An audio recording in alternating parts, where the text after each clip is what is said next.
College সিলেকশনের সময় যে 3টা পয়েন্টকে আমরা ওভারলুক করি, but they are very important. Number 1, family condition.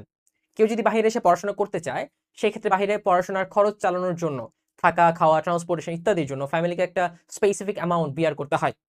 So অবশ্যই কলেজ সিলেক্ট করার আগে, বাইরে চলে আসার সিদ্ধান্ত নেওয়ার আগে ফ্যামিলির সাথে কথা বলো, if they are okay with this cost or not. যদি তারা ওকে না থাকে, সেই ক্ষেত্রে তাদের উপর বেশি বার্ডেন দেওয়া যাবে না।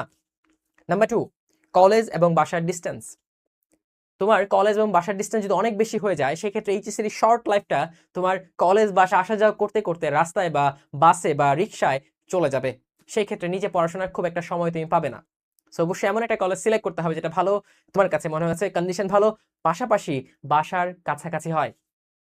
নাম্বার 3, তোমার বাহিরের পরিবেশে অ্যাডজাস্ট করার সক্ষমতা। কেউ যদি এমন হও যে বাহিরের পরিবেশে অ্যাডজাস্ট করতে পারবে না, বাহিরের খাবার দাবার এনভায়রনমেন্টে অ্যাডজাস্ট করার সক্ষমতা মনে হচ্ছে না যে আছে তোমার, মনে হচ্ছে তুমি সিক হয়ে যাবে, মনে হচ্ছে তুমি ডিরেল হয়ে যাবে, সেই ক্ষেত্রে ভালো মার্কস থাকলেও তুমি ফ্যামিলি ছেড়ে ঢাকা বা অন্যান্য বিভাগীয় শহরে আসবে না। বাট যদি এমন হয় ফ্যামিলি সহ সুইচ করো, that's a very good condition. So অবশ্যই কলেজ সিলেক্ট করার সময় এই 3টা জিনিস নিয়ে নিজে এবং ফ্যামিলি সহ কথা বলবে, তারপর সঠিক সিদ্ধান্ত নিবে।